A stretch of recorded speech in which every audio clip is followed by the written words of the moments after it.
পৃথিবীতে কেউ যদি বলে আমাকে, কাকে বেশি ভালোবাসো তুমি, তুমি বলবো আমি প্রাণের চেয়ে দামি আমার মা জননী, আমার মা জননী, মা জননী, আমার মা জননী।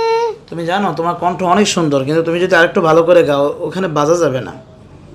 হ্যাঁ, একটু না বাজা ছাড়া। দেখো আজিম কত সুন্দর। আজিম বলো তো একটু, শোনো।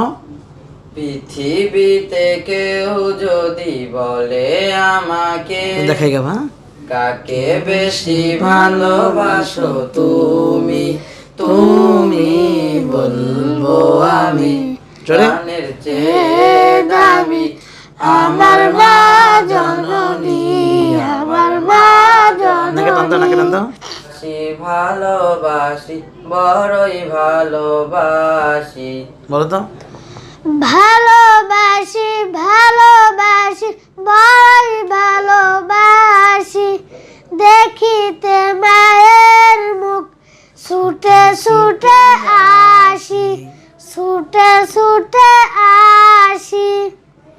দুঃখেরই পর দুঃখ পেলে, বলো জোরে একটু বলো তো। দুঃখেরই পর দুঃখ পেলে, সুন্দর করে একদম স্ট্রং ভাবে, একদম দুঃখ পাইয়ে বলো তো, করুণ সুরে, কান্দা দিয়ে। দুঃখেরই পর দুঃখ পেলে। দর্শক, মা জননী, মা সবারই আপন প্রিয়। এই মা জননীর সঙ্গীতটা ইনশাল্লাহ মিল্লাতের কণ্ঠে অনেক সুন্দর হবে আশা করছি। চেষ্টা চালিয়ে যাচ্ছে, আজকে সারাদিন কষ্ট করেছি। তোমার কাছে ইলমুল কোরআন ইন্টারন্যাশনাল মাদ্রাসা কেমন লাগে? ইনশাআল্লাহ ভালো। অনেক ভালো লাগে। মিল্লাত কি পারবে ভালো কোনো ইসলামী সঙ্গীত শিল্পী হতে? অবশ্যই জানাবেন। ভালো থাকুন, বিদায় নিচ্ছি। আসসালামু আলাইকুম রহমতুল্লাহ।